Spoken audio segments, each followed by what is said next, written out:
হৰি ভকতি দয়াদি জানিবা শ্ৰৱণ মহন্তৰ মুখে কথা শুনি প্ৰথম তেৱেহে পুৰুষে পায় ভকতি ৰাতত কথা শুনিলে গুছে মনৰ সংশয় কৃষ্ণৰ সেৱা কৰতে আৰু আহাসুতীয়া প্ৰচেষ্টা আৰু বদায়পুঁজি অনুদান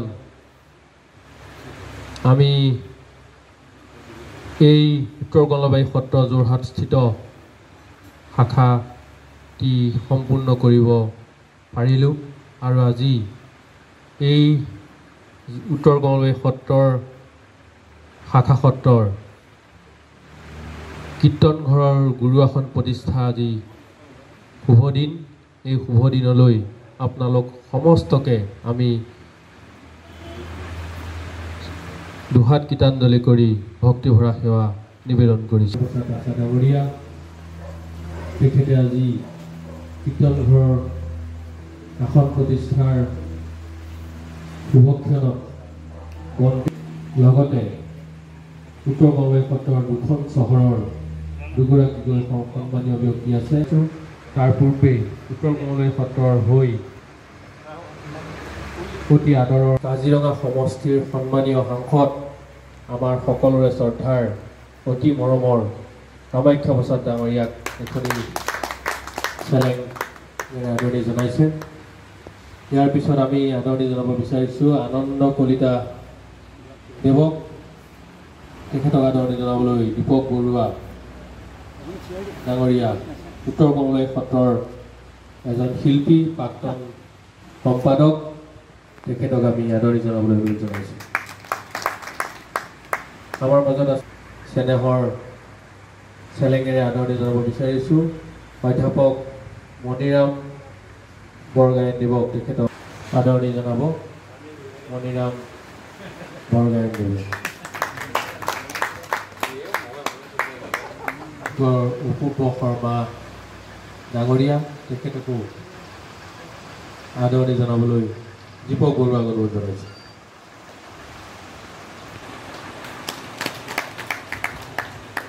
অজিত বৰুৱা দেৱক আদৰণি জনাবলৈ অনুৰোধ জনাইছে।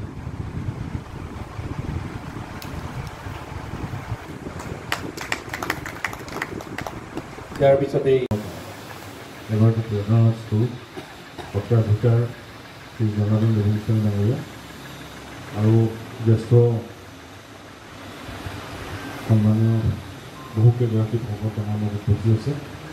আমাৰ মাজত আৰু অন্যান্য সকলো আছে। সকলোকে সকলো ভকত আছে। আজিৰ শুভাৰম্ভৰ দিনা মই অকস্মাত এই আশীৰ্বাদ পাবৰ কাৰণে সফল বুলি মই নিজে ধন্য মানিছোঁ। আৰু আমাৰ হাতে কেইবাগৰাকীও আহিছে। আপোনালোকে জানিছে নতুন প্ৰজন্মৰ মাজত জনাৰ্দন দেৱগোস্বামী এটা জনপ্ৰিয়তা। সত্ৰসমূহৰ যি কাম সেই কাম প্ৰসাৰিত কৰিছোঁ আৰু প্ৰসাৰণ কৰাৰ পিছত বহু মানুহৰ সৈতে সম্পৰ্ক স্থাপন কৰিছে। উত্তৰ কমলাবাৰী সত্ৰ সত্ৰাধিকাৰ তেখেত ভক্ত বৈষ্ণৱসকলে তীৰ্থ ডাঙৰীয়া আছে সকলোৱে উত্তৰ কমলাবাৰী সত্ৰৰ এটা জনপ্ৰিয় নামলৈ ৰূপান্তৰ হৈছে। যিটো গায়ক মহাপুৰুষ শংকৰদেৱে এই সত্ৰ প্ৰতিষ্ঠা কৰিছিলে সেই উদ্দেশ্যত আচলতে আগবঢ়াৰ ক্ষেত্ৰত এটা ভাল ভূমিকা গ্ৰহণ কৰিছে বুলি ভাবিছোঁ। আৰু সেইকাৰণে মই সতত প্ৰভু ঈশ্বৰৰ লগত এটা যোগাযোগো ৰাখিছোঁ। আৰু মই ব্যক্তিগতভাৱে নহয়, ব্যক্তিগত কথাটো ওলাই যায় কিন্তু উপায় নাই। সকলো মানুহে বিচাৰিছে যে সত্ৰৰ ভূমিকা প্ৰত্যক্ষ কৰক। আৰু এই প্ৰসাৰণ হোৱাটো বেলেগ কাৰণে নহয়, পুৰাতন হিন্দু ধৰ্মৰ সংস্কৃতি ৰক্ষা কৰা বুলিয়েই নহয়, মহাপুৰুষগৰাকী দি থৈ যোৱা অৱদান আৰু হিন্দু সংস্কৃতিৰ সজ্জা গৌৰৱৰ কাৰণে বহুখিনি কাম কৰিবলগীয়া আছে। যিখিনি কথাটো কৈছোঁ মাননীয় সৰ্বানন্দ সোণোৱাল ডাঙৰীয়াৰ এটা ইচ্ছা, সৰু ইচ্ছা মুখ্যমন্ত্ৰী হিচাপে তেওঁ ইয়ালৈ আহিছে।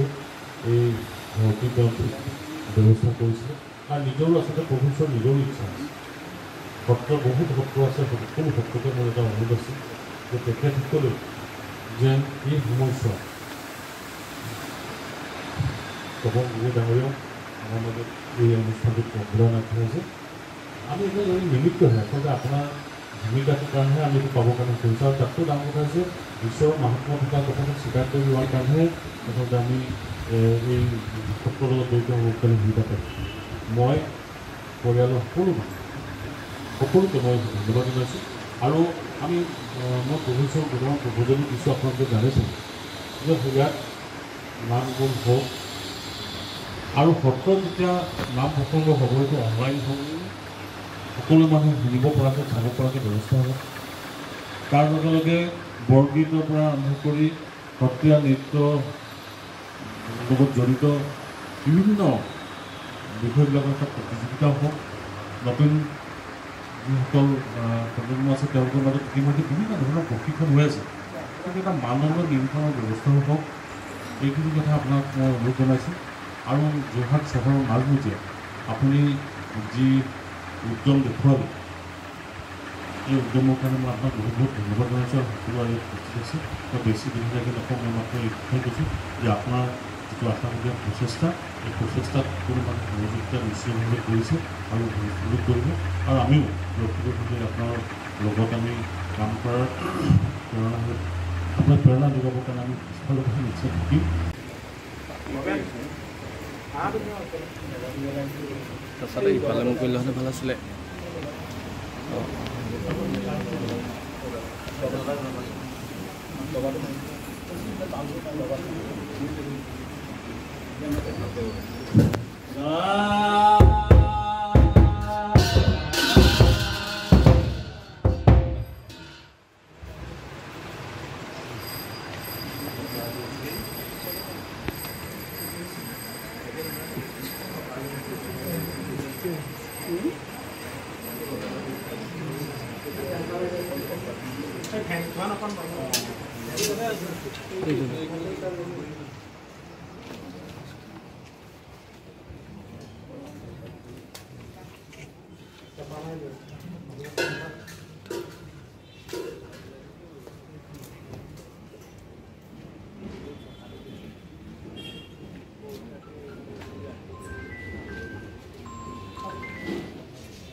সাংসদ মহোদয়ক আমাৰ এই অনুষ্ঠানটো আপুনি যিটো বিচাৰিছে আপুনি কৈছে যিটো আৰ্ট এণ্ড কালচাৰ কলা আৰু সংস্কৃতিৰ ক্ষেত্ৰত প্ৰসাৰৰ কাৰণে ভূমিকা গ্ৰহণ কৰিব যোৰহাট চহৰখন লাহে লাহে ডাঙৰ হৈ গৈছে আপুনি দেখিছে যোৰহাট চহৰখন এতিয়াও মূল্যবোধ আছে যোৰহাট চহৰত এতিয়াও বিভিন্ন ধৰণৰ সাহিত্য সংস্কৃতিৰ চৰ্চা হৈ আছে এইখিনি ক্ষেত্ৰত আপুনি অৱদান আগবঢ়াব এইখিনি কামনা কৰিছোঁ আৰু মহাপুৰুষগৰাকী যি আপুনি আগবঢ়াই দিবলৈ চেষ্টা কৰিছোঁ মই আপোনাক ধন্যবাদ জনাইছোঁ আৰু সকলো বিষয়ে আপোনাৰ ওচৰত ধন্যবাদ মই আপোনাৰ ওচৰত প্ৰণাম জনাইছোঁ আৰু ঈশ্বৰৰ ওচৰত প্ৰাৰ্থনা কৰিছোঁ যে সদায় এই ইচ্ছা পূৰণ হওক আৰু সদায় ইয়াৰ প্ৰসাৰৰ কাৰণে যিখিনি কথা চিন্তা কৰিছে চিন্তা থকাৰ বিষয়ে কামতকৈ মোৰ চুৰি ভক্তি উত্তৰ কমলাবাৰী সত্ৰৰ এক যাত্ৰা সাংস্কৃতিক যাত্ৰাৰ এক অংশ বিশেষ আৰু এই যোৰহাট মাজমজিয়াত আমাৰ যি ফুকনৰ পৰিয়াল সকলোৱে আজি ইতিমধ্যে তেওঁৰ পৰিয়ালৰ বৰিবাহী উপস্থিত হৈছে আমি সকলোলৈকে ধন্যবাদ জনাইছোঁ যি বৰেণ্যতাৰ কাৰণেই আজি আমি পুথিটো পুতিবলৈ সক্ষম হৈছিলোঁ আৰু মই আজি কামাখ্যাক আচলতে বিশেষভাৱে আমন্ত্ৰণ কৰি অনা এটা তেওঁ হয়তো পাহৰিছে যদিও মই নাজানো তেওঁ দিল্লী এই মাটিকণ যেতিয়া আমাক দান কৰিছিল তেতিয়া চাৰি সীমাটো মাৰিবৰ কাৰণে মই দিল্লীত কিবা কথা তেওঁৰ লগত বহি আছিলোঁ জোৰ জবজ 2 লাখ টকা এটা লিখাই লৈ আহিছিলোঁ আৰু সেইটোৱেই মই প্ৰথম বাউণ্ডৰীটো মাৰি গীতখন লগাইছিলোঁ আৰু সেই যি খুঁটি পুতিছিলোঁ তাৰ পৰা পৰৱৰ্তী সময়ত অসমৰ মাননীয় মুখ্যমন্ত্ৰী ডাঙৰীয়াৰ প্ৰাক্তন মুখ্যমন্ত্ৰী ডাঙৰীয়াৰ বিশেষ অৰিহণা আছিল তেখেতে এটা কথা মোক কৈছিল যে সদায় চৈতন্য কৰি ৰাখক এটা যাতে যোৰহাট টাউনখনত এটা বতাহ হৈ সদায় নামৰ বতাহ হৈ থাকে তাৰ এটা চিন্তা আছিল শেহতীয়াকৈ তপন ডাঙৰীয়াও অকণমান কিঞ্চিত আমাক সহায় কৰিছে আৰু সকলোৰে সহযোগিতাতে আৰু আমাৰ বিভিন্ন চহৰৰ পৰা আজি যোৰহাট যিখিনি আমাৰ পিছৰ গাঁও চহৰ আছে তেওঁলোক প্ৰতিনিধি স্বৰূপে সকলো আহিছে আৰু জহাবৰা চুকৰ আৰু এই গলিটোৰ টিবু ডাঙৰীয়াকে প্ৰমুখ কৰি আমি সকলোৰে সহায় সহযোগিতাত এই কামখিনি আগুৱাবলৈ সক্ষম হৈছোঁ আৰু ওপৰৰ এই কামখিনি সম্পূৰ্ণ এতিয়াও হ'বলৈ বাকী আছে। এই ক্ষেত্ৰত আমাৰ প্ৰভাত বেজবৰুৱা ডাঙৰীয়া বিশেষভাৱে বেজবৰুৱা পৰিয়ালৰ তেখেতে অৰিহণা যোগাই আছে। মই সকলোলৈকে ধন্যবাদ জনাই আজি সকলোৰে আজ্ঞালৈ আসনৰ মূল শাস্ত্ৰ প্ৰতিষ্ঠাৰ কাৰণে আমি অগ্ৰসৰ হ'ব বিচাৰিছোঁ। তাৰ পৰৱৰ্তী সময়তে নাম কীৰ্তন হ'ব আৰু প্ৰতিষ্ঠাৰ পাছত যাৰ ব্যস্ততা আছে হয়তো যিসকলে পাৰে আৰু সকলোকে মই যিমানখিনি পাৰে উপস্থিত থাকিবলৈ অনুৰোধ ৰাখি আমি কাৰ্যসূচীত আমাৰ সত্ৰৰ যিহেতু উদাসীন পৰম্পৰাৰ ঐতিহ্য আছে সেয়ে আমি উদাসীন পৰম্পৰা যিসকল ভক্ত আছোঁ তেখেতসকলৰ মাধ্যমে আমাৰ কৰ্ম হ'ব। গতিকে আমাৰ যিহেতু আপোনালোকে জানে উদাসীন উত্তৰ কমলাবাৰীৰ উদাসীন পৰম্পৰাৰ এক ধ্বজবাহক হিচাপে আগবাঢ়ি আছে। গতিকে কাৰ্যসূচী ৰূপায়িত কৰিবলৈ আমি আগবাঢ়িছোঁ। আমাৰ বাছাৰাম বৰুৱা ডাঙৰীয়া আজি উপস্থিত থাকিব পৰা নাই যদিও তেওঁৰ ল'ৰা আছে। তেওঁৰ আচলতে এই খুঁটি পুতাৰ দিনৰ পৰাই তেওঁকো মই ধন্যবাদ জনাবই লাগিব পৰিয়ালটি তেখেতসকলৰ অৰিহণা আৰু সমস্তৰে অৰিহণাৰে এই পৰ্যায় সফল হৈছে। আমি পুনৰ কাৰ্যসূচীলৈ আগবাঢ়িবলৈ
উত্তৰ কমলাবাৰী সত্ৰ সত্ৰাধিকাৰ জনাৰ্দন দেৱগোস্বামী ডাঙৰীয়াৰ প্ৰচেষ্টা এটা সুন্দৰ ইয়াত অতিথিগৃহ আৰু সাংস্কৃতিক চৰ্চা কেন্দ্ৰ এটা আৰম্ভ হৈছে আৰু আজি এই অনুষ্ঠানটোতে তেখেতে গুৰু আসনো প্ৰতিষ্ঠা কৰিছে। এই অনুষ্ঠানত আমি সকলোৱে উপস্থিত আছোঁ আৰু মই অত্যন্ত সুখী যে যোৰহাটৰ নিচিনা মূল্যবোধ সম্পন্ন চহৰখনত তেখেতে এটা শংকৰী সংস্কৃতি শ্ৰীমন্ত শংকৰদেৱৰ প্ৰতি শ্ৰদ্ধা জনাই তেখেতৰ সত্ৰ প্ৰতিষ্ঠা হোৱা যথেষ্ট ইতিহাস থকা এখন সত্ৰ। এই সত্ৰৰ ভূতাধিকাৰগৰাকীয়ে নতুন প্ৰজন্মক আকৰ্ষিত কৰিবৰ কাৰণে আৰু জ্যেষ্ঠসকলৰ প্ৰতি শ্ৰদ্ধা জ্ঞাপন কৰি তেখেতে এটা সুন্দৰ অনুষ্ঠান ইয়াত কৰিছে। এই অনুষ্ঠানটোৰ দ্বাৰা মই ভাবোঁ আমি চহৰখনত নহয় অসমৰ বাহিৰতো ইয়াৰ আমি যিখিনি সুগন্ধি সেইখিনি বিলাবৰ কাৰণে সক্ষম। ইতিমধ্যে আপোনালোকে জানে চাগে প্ৰভু ঈশ্বৰে দিল্লীতো ভাল অনুষ্ঠান কৰিছে, যিটো অনুষ্ঠানৰ যোগেদি দিল্লীত এটা সুন্দৰ প্ৰভাৱ পৰিছে মহাপুৰুষ শংকৰদেৱৰ ওপৰত। বহু ব্যক্তিয়ে মোক এই কথাটো কৈছে যে পূৰ্বতে বহু শংকৰদেৱৰ সম্পৰ্কে শংকৰী সংস্কৃতি সম্পৰ্কে আলোচনা হৈছে, কিন্তু মহাপুৰুষ শংকৰদেৱ সম্পৰ্কে উত্তৰ কমলাবাৰী সত্ৰৰ দ্বাৰা আয়োজিত আৰু জনাৰ্দন দেৱগোস্বামী ডাঙৰীয়া প্ৰতিষ্ঠা হোৱা এই অনুষ্ঠানটোৱে দিল্লীৰ নিচিনা ঠাইত যথেষ্ট প্ৰভাৱ পেলাবৰ কাৰণে সক্ষম হৈছে। মই ভাবোঁ অদূৰ ভৱিষ্যতে আমি এইখিনিত সহায় সহযোগিতা আগবঢ়াম আৰু নতুন প্ৰজন্মই আগবাঢ়ি যোৱাৰ ক্ষেত্ৰত আধ্যাত্মিক চিন্তা চৰ্চা লাগিবই। আধ্যাত্মিক চিন্তা চৰ্চাৰে কেনেকৈ জীৱনটো গঢ়িব পাৰি তাৰো তেওঁ যি চিন্তা কৰিছে চিন্তাৰ প্ৰতি সন্মান জনাই আমি সহযোগিতা কৰিম। ছাত্ৰ ছাত্ৰীসকলৰ বাবে এক্সক্লুচিভলি কাম কৰিবৰ কাৰণে তেখেতেও আগ্ৰহ প্ৰকাশ কৰিছে আৰু আমিও ভৱিষ্যত দিনত তেখেতে ছাত্ৰ ছাত্ৰীসকলৰ মাজত যাতে অধিক কথাবিলাক প্ৰসাৰ হয় তাৰ কাৰণে তেখেতে চিন্তা কৰিম বুলি কৈছে।